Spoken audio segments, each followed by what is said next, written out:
네, 안녕하십니까. 이재필입니다. 자, 월요일 아침에 일어나니까 비가 추적추적 좀 내리고 있네요.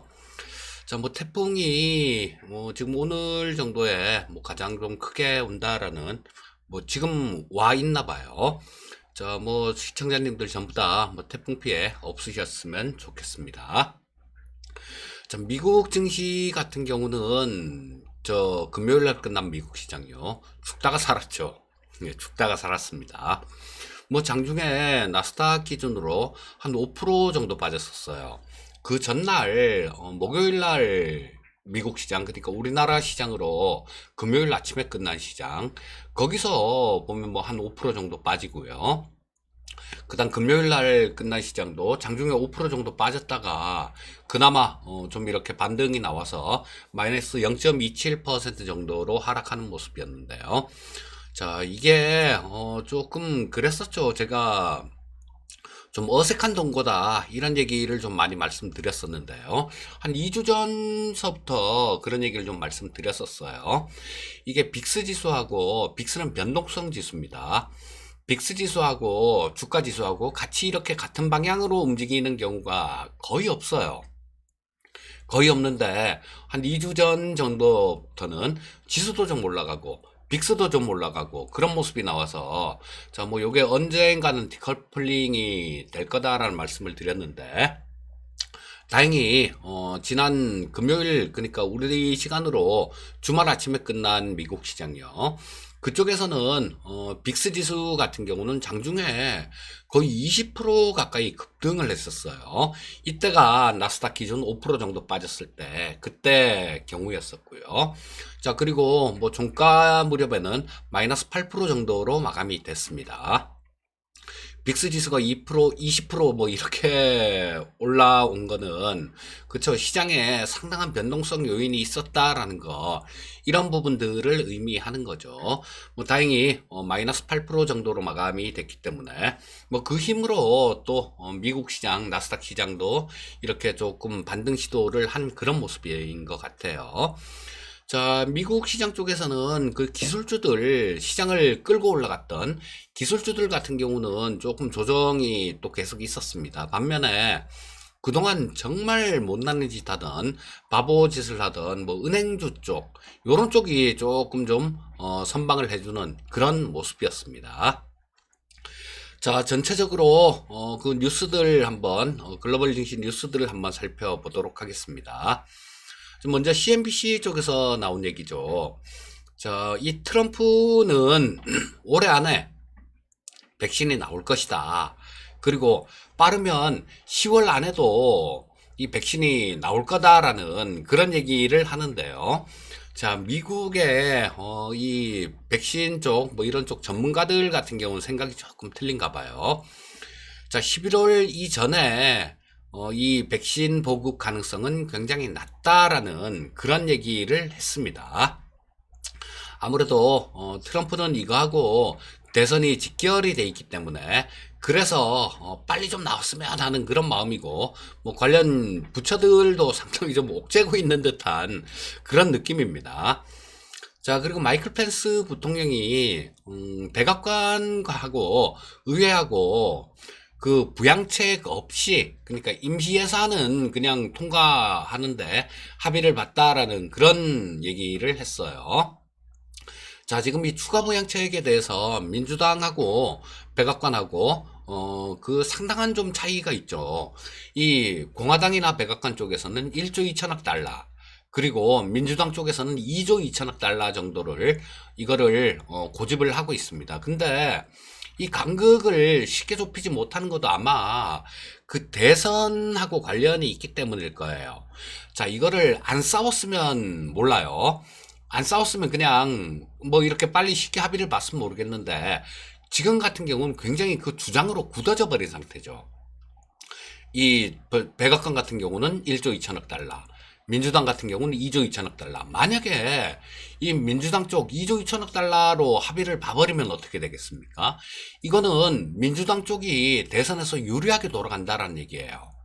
그리고 또 저 백악관 쪽에서도 마찬가지 1조 2천억 달러 뭐 이쯤이면 이거는 또 미국 대선에서 현재 트럼프한테 좀 유리하게 그렇게 돌아간다는 얘기가 되는 거니까 이건 아마 조금 좀 그 중간선에서 그냥 뚝 잘라서 합의 보면 그게 가장 좋겠죠.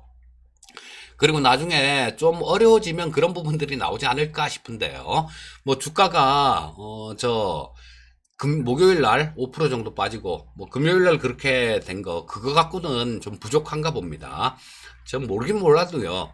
주가가 시장이 막 흔들리면 이 사람들 뜨거라 싶어서 그냥 금방 합의할 겁니다. 참, 예, 이 정치하시는 분들 같은 경우는 그쵸, 국민들 민생에 좀 많이 신경을 쓰고 그게 그들의 본분인데 그쵸, 그분들 같은 경우는 자기 자리 뭐 거기 그게 전부인 분들이죠. 특히 뭐 지금 뭐 트럼프 같은 경우는 굉장히 더 심한 것 같아요. 자, 일단 뭐 고용지표가 미국 시장이 실업률이 좀 잘 나왔습니다. 자, 그래서 이 고용지표는 잘 나왔지만 주가 자체는 굉장히 좀 많이 흔들리는 그런 모습이었어요. 자, 그리고 미국 쪽에서 조금 암울한 전망이 하나 또 있었는데요. 코로나에 대한 겁니다. 자, 워싱턴 의대 보건계량 분석 연구소 이름도 되게 길죠. 뭐 IHME라고 하는데요. 이쪽에서는 연말까지 미국에서 코로나 사망자가 2배 정도 늘 것이다라는 그런 좀 암울한 그런 전망을 한 내용이 있고요. 자, 모더나 쪽에서 지금 뭐 코로나 임상 3상을 들어간다라고 뭐 이렇게 얘기를 하는데요. 자, 소수인종에 대한 샘플, 그러니까 샘플이라는 게 사람이죠. 자, 피실험자, 이거를 확보하기 위해서 임상 3상 등록을 조금 뒤로 미루겠다라는 그런 얘기를 했어요. 자, 그리고 이 보스턴 연은 총재 같은 경우는 고용지표 호조에도 불구하고 미국 경기는 상당한 침체 상태에 있다라는 그런 얘기를 했고요. 제롬 파월 의장 같은 경우도 뭐 그런 얘기를 했죠. 뭐 저금리 기조 요거는 수년간 지속될 수 있다라는 지속 가능하다라는 그런 얘기를 했습니다. 자, 그리고 미국 쪽에서 중국 쪽 반도체 쪽을 완전히 좀 그 반도체에 관련되는 것들 수출 규제하고 막 그랬었죠. 자, 근데 SIMC라는 반도체 업체 요것도 중국이 상당히 좀 공을 들이고 있는 그런 기업입니다. 자, SIMC도 블랙리스트에 올릴지 검토 중이다라는 그런 얘기를 했고요. 자, 거기에 따라서 중국은 미국한테 미국 승객 전부에 대해서 코로나 음성 확인서 제출을 요구했다라는 그런 얘기를 했습니다. 자, 그리고 테슬라가 지난주 말에 조금 기로에 놓여 있었죠. 그 S&P 500에 편입이 되느냐 안 되느냐 그 기로에 놓여 있었는데 일단 테슬라는 S&P 500의 편입에 실패하는 그런 모습이었습니다. 자, 일단 뉴스들 간략하게 좀 짚어봤고요. 저거 시장 움직임 한번 전체적으로 글로벌 시장 한번 전체적으로 짚어보도록 하겠습니다. 자, 보시면 중국 쪽 같은 경우는 0.87% 정도 하락하는 모습이었고요. 홍콩이 1.25% 정도 하락하는 모습이었죠. 자, 우리나라 같은 경우도 뭐 코스피가 1.15, 코스닥이 0.93% 정도, 다른 아시아 증시 평균 정도 뭐 그 정도 빠졌다라고 보시면 될 것 같습니다. 자, 그리고 미국 시장 그 전에 목요일 새벽에 우리 시간 금요일 새벽에 끝난 미국 시장도 좀 안 좋았었는데 거기에 이어서 조금 빠졌어요. 근데 그 내용 자체는 저는 그렇게 나쁘지는 않았다라고 봅니다. 자, 이게 지난주에 좀 말씀을 드렸죠. 오늘 저녁에 미국 시장은 휴장이에요. 그렇다면 목요일 날 한번 쫙 빼놨죠. 그러면 그 월요일도 휴장이라는데 여기서 조금 매도하고 싶은 그런 매도 심리가 굉장히 많이 생겼을 겁니다. 장중에 그게 그대로 나온 거예요. 그러면서 나스닥 기준 5% 정도 급락시켰다가 다시 좀 이렇게 많이 좀 반등을 시켜놓는 모습인데, 이 장중의 급락 같은 경우는 그동안 많이 올랐지 않습니까? 그동안 굉장히 많이 올랐으니까 거기에 대해서 야 월요일 날 또 뭐 휴장이라는데 뭐 굳이 주식 들고 갈 필요가 있을까? 야 팔고 넘어가자. 그 전날 흔들어 놨기 때문에 그런 심리가 생긴 거예요. 자, 그래서 그런 차익 실현 매물들, 그리고 일단 그 주말에 리스크를 피하고 싶은 그런 물량들이 쏟아져 나온 거다라고 보시면 될 것 같습니다.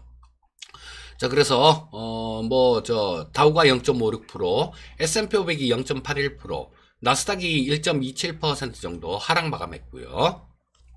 필라델피아 반도체 지수도 0.96% 정도가 하락하는 모습이었어요. 자, 그러면 나스닥 일봉을 보면서 움직임 한번 짚어보도록 하겠습니다. 나스닥 일봉이 아니라 분봉을 봐야죠. 보시게 되면 조금 뭐 출발은 보합권 정도 그때 출발을 했죠. 그랬다가 정말 무섭게 그냥 순식간에 밀어버렸어요. 자, 보시면 이게 5% 정도 선이었어요. 자, 그래서 저 장중에는 나스닥 기준 1900포인트도 붕괴시키는 그런 모습이 나오기도 했습니다. 자, 장 초반에 이렇게 투매가 나왔다가 장 후반 같은 경우는 이렇게 좀 회복을 하는 그런 모습이 나오고 있죠. 자, 요런 것들은 장 초반에 그 쏟아졌던 물량들, 뭐 그런 부분들을 장 후반에는 조금 회복을 하는 모습이었는데요. 자, 일봉을 중요한 좀 특이한 움직임이 있던 날이었으니까 일봉도 한번 보도록 하겠습니다. 자, 다우나 S&P 500이나 나스닥이나 거의 일봉 캔들은 비슷해요. 자, 22평선 자체를 아래로 들고 깨버린 모습이었죠. 깼다가 자, 아래로 그냥 정말 강하게 밀었었어요. 좀 전에 분차트에서 보셨듯이 쭉 밀었다가 다시 윗꼬리를 달고 이렇게 반등하는 모습인데 22평선 자체는 회복하지는 못한 모습이었습니다. 자, 요게 이 이평선 자체가 제가 그런 말씀을 드렸었죠. 우상향하는 이평선 같은 경우는 주가를 끌어올리는 역할을 한다라는 말씀을 드렸었는데 아마 그런 개념일 거예요. 자, 지금 현재 이평선 자체가 20선 자체가 우상향하는 모습이었기 때문에 자, 이게 만약에 우하향하는 모습에서 이런 모습이 나왔다라면 아마 회복하기가 힘들었을 겁니다. 자, 회복을 하진 못했지만 거의 22평선 근처 정도까지 주가를 갖다 놓고 그렇게 끝나는 모습이었어요. 자, 장중 움직임만 본다라면 그렇게 많이 나쁜 그런 모습은 아니었다라고 보셔도 되겠습니다. 자, 그 다음에 국내 증시 수급 동향 한번 짚어볼게요. 자, 국내 증시 수급 동향 같은 경우는 좀 요 코스피 시장 수급부터 좀 살펴보면요. 참 개인 투자자들 정말 대단합니다. 자, 보시면 금요일 날도 마찬가지 1조 2천억 정도를 매수했어요. 1조 2,800억 정도 개인 투자자들 순매수, 외국인들이 4,715억 정도 순매도, 자, 기관이 7,798억 정도를 순매도했고요. 뭐 연기금도 금요일 같은 경우는 한 1,000억 정도 매도를 보태는 그런 모습이었습니다. 자, 코스닥 시장 수급도 마찬가지죠. 개인 투자자가 2,241억을 순매수했고요. 외국인들이 320억 정도를 순매도, 자, 기관이 1,200억 정도를 순매도하는 모습이었고요. 대신에 자, 우리 시장도 금요일 날 좀 아침에 많이 빠졌다가 쭉 이렇게 좀 반등 시도를 해서 낙폭을 상당히 회복시켜 놓고 끝났죠. 그게 선물 시장의 움직임이 외국인들이 선물 시장에서 대규모 매수가 들어왔기 때문에 그런 모습이 나온 겁니다. 자, 선물 시장 보시면 외국인들 저 목요일 날 한 3,870억 정도를 순매수했고요. 금요일 날도 마찬가지 7,082억 정도를 순매수하면서 대략 1조 900억 정도, 1조 900억 이상을 이틀 동안 선물 시장에서 순매수해주는 모습이었습니다. 자, 옵션 시장도 오늘은 저거 일별 만기가 거의 다 돼가니까요. 만기가 이번 주 목요일에 만기입니다. 그러니까 누적 포지션을 한번 볼게요. 자, 누적 포지션만 한번 보겠습니다. 일별 포지션 말고. 자, 요때 8월 14일이 지난달 만기 날 13일이 만기였죠. 그 13일 날 같은 경우도 상당 부분 이쪽에 저 누적 포함해 누적에 들어가야 되는데 일단 뭐 금요일 날부터 만기 다음 날부터 보도록 하겠습니다. 그 만기 날 같은 경우는 조금 섞여 있다고 봐야 되니까요. 자, 외국인들이 콜옵션 쪽에서 189억 정도를 순 매도하고 있어요. 189억을 순매도하고 있는데 이들 같은 경우는 뭐 콜옵션 쪽에서 괜찮은 수급입니다. 보시면 이때 200억 이상 뭐 이렇게 250억 정도까지도 순매도하는 모습이 나오죠. 자, 콜옵션 매도 포지션이라는 건 주가가 옆으로 기거나 아래로 떨어지면 이익이 나는 포지션이에요. 자, 그렇다면 이들 같은 경우는 외국인들 같은 경우는 이번 물에서 콜옵션 매도 쳤던 부분들 여기서도 지금 상당 부분 차익이 발생돼 있다라고 그렇게 봐야 되겠죠. 자, 금융투자 쪽 같은 경우는 콜옵션을 129억 정도를 순 매수했습니다. 자, 풋쪽 포지션을 보게 되면 외국인들은 160억 정도 풋옵션을 순 매수 중이에요. 금융투자 같은 경우도 풋쪽에서 11억 정도를 순 매수 중인데, 자, 이 금융투자 쪽 포지션 같은 경우는 위든 아래든 좋다. 그냥 크게만 움직여라. 올라가도 크게 좀 올라가고 빠져도 크게 좀 빠져라. 이런 포지션이에요. 자, 그리고 외국인들 같은 경우는 지금 콜옵션 매도, 풋옵션 매수 포지션이니까 전체적으로는 합성 선물로 따지면 매도 포지션입니다. 자, 그래서 외국인들 같은 경우는 조금 아래로 이렇게 빠져주기를 바라는 그런 수급이다라고 보시면 될 것 같아요. 자, 지금 시장이 변동성 자체가 굉장히 커진 시장이에요. 변동성이 굉장히 커진 시장이기 때문에 뭐 미국 시장이 그 간밤에 지난주 금요일 날 일부 좀 이렇게 반등을 시켜놨다고 하더라도 안심할 수는 없습니다. 고점에서 굉장히 세게 두들겨 맞고 변동성 자체가 상당히 커진 그런 모습이기 때문에 안심할 수는 없고요. 계속 정신 똑바로 차리면서 이런 부분들을 이렇게 추적해 봐야 될 그럴 모습입니다. 자, 저것까지 봤고요. 우리나라 국내 증시, 코스피 시장 10분봉을 보면서, 움직임 보면서 투자 전략까지 뭐 조금 짚어보는 그런 시간 갖도록 하겠습니다. 자, 아침에, 좀 상당히 많이 빠져서 시작했죠. 많이 빠져서 시작해서, 자, 좀 반등 시도를 했다가, 10시 때까지 반등 시도를 했다가 크게 보면, 그 이후에는 조금 박스권으로 위쪽이 조금 막혀 있었다. 요렇게 표현을 하는 게 조금 맞을 겁니다. 자, 빠졌다가, 자, 바닥을 좀 다지는 모습이 나왔다가, 또 반등 나왔다가 위쪽으로 돌파는 하지 못하고, 그냥, 아침에 10시 부분에 기록했던 주가, 그 정도 수준에서 좀 마무리된 그런 모습이었어요. 자, 근데, 이런 모습이, 이게, 그래요. 하루 이틀 정도는 저 해외 시장하고 조금 미국 쪽하고 이렇게 디커플링이 될 수도 있습니다. 디커플링이 될 수도 있는데 미국 시장이 계속 저렇게 좀 흔들리는 그런 모습이 나오면 우리나라 시장이 또 우리 개인 투자자들만의 힘으로 계속 버틸 수 있을까? 그러기는 아마 힘들 겁니다. 그래서 글로벌 증시 동향들 이런 부분들을 잘 챙겨보는 거 그게 무엇보다도 굉장히 중요한 그런 내용이에요. 자, 일봉 보면서 마무리를 짓도록 하겠습니다. 우리나라 코스피 시장 일봉 제가 이쪽에서 그런 말씀을 좀 드렸었어요. 자, 여기서 바로 좀 치고 올라가 줘야 됩니다. 조금 시간을 더 끌면 조금 난감한 그런 상황이 발생될 수도 있습니다 라는 말씀을 드렸었는데요. 자, 안타깝게도 시간을 좀 계속 끌고 있습니다. 시간을 계속 좀 끌고 있어서 뭐 아마 그럴 거예요. 금요일날 같은 경우는 이거는 좀 굉장한 리스크가 있는 그런 시장이었죠. 뭐 결과적으로는 빠졌다가 좀 어느 정도 이렇게 반등 시도는 하는 모습이었지만요. 썩 개운한 그런 맛은 없었어요. 그렇기 때문에 아마 뭐 그 전에도 제가 현금을 조금 만들어 두십사 하는 말씀을 계속 좀 말씀을 드렸는데요. 좀 그렇게 하신 분들이나 뭐 늦어도 뭐 금요일 같은 때 요럴 때 조금 정리를 하신 분들 금요일이라도 현금을 조금 만들어 놓으신 분들 같은 경우는 상대적으로 편안하실 거예요. 자, 그런 분들 같은 경우는 시장을 뭐 오늘 같은 경우도 오늘 저녁에 미국장 휴장이에요. 그러니까 해외 증시 쪽에서는 그나마 영향을 덜 받는 그런 날이다라고도 볼 수 있지만 이게 투자 심리 자체는 한번 흔들려 버린 상태입니다. 그래서 오늘 같은 경우도 좀 무리한 매매 요런 거는 조금 자제하시는 게 좋을 것 같고요.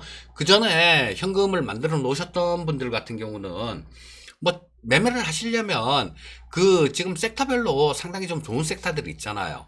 뭐 그날 금요일 날 같은 경우는 저 뉴딜 관련해 갖고 뭐 풍력 쪽 뭐 이런 쪽이 상당히 좀 좋았었고요.